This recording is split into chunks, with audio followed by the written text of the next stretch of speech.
Friends, architects of your own lives, future kings and queens of your own destiny. We are raised on stories of inheritance, stories of people who were born into power, who were given a crown, who were handed a kingdom. We are taught to wait for our turn, to seek permission, to hope that one day someone will recognize our worth and invite us to sit at the table of the powerful.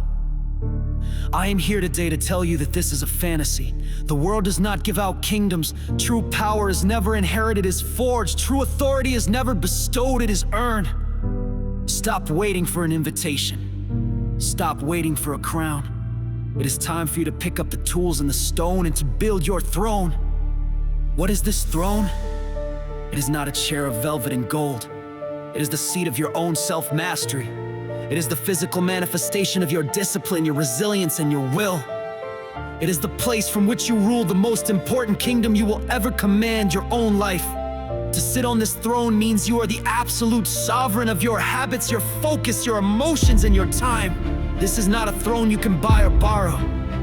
It must be built, piece by piece, through your own sweat and sacrifice. The foundation is laid with the stones of discipline.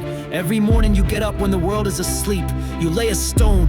Every time you choose the difficult task over the easy distraction, you lay a stone. Every promise you keep to yourself, no matter how small, you lay another. This is the hard, unglamorous work that no one sees, but is the most crucial.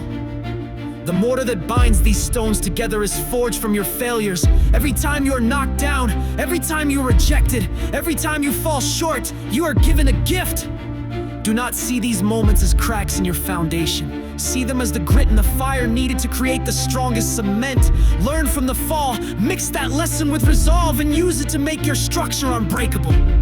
The pillars of your throne are carved from knowledge and skill. Every book you read, every craft you master, every hour you spend sharpening your mind, you are raising the pillars higher. Your competence is your castle wall. The more you know and the more you can do, the more formidable your kingdom becomes, and the higher your throne rises above the plains of mediocrity. And what of the decorations? The gold, the jewels, that is your integrity. That is the respect you command, not because of a title, but because your actions and your words are one. It is the honor you earn by being a person of your word, by operating from a place of principle, even when it is difficult. A throne built on lies and deceit is a throne of dust. It will crumble at the first gust of wind. This is a solitary act. You build your throne in the silence of the early morning, in the quiet focus of the late night. There's no audience, no applause. There's only you, the architect and the laborer, building the seat of your own power. You must first learn to rule your own mind before you can ever hope to have influence in the world. Let others scramble for flimsy, borrowed chairs. Let them chase temporary titles and fleeting validation. Their power is fragile, dependent on the whims of others. But your throne, built with your own hands, cemented with your own struggles, and polished with your own character, can never be taken from you. You are both the monarch and the maker.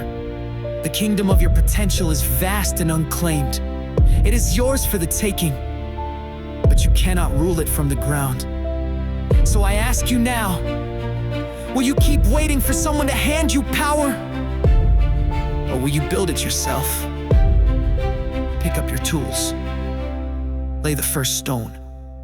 Build your throne.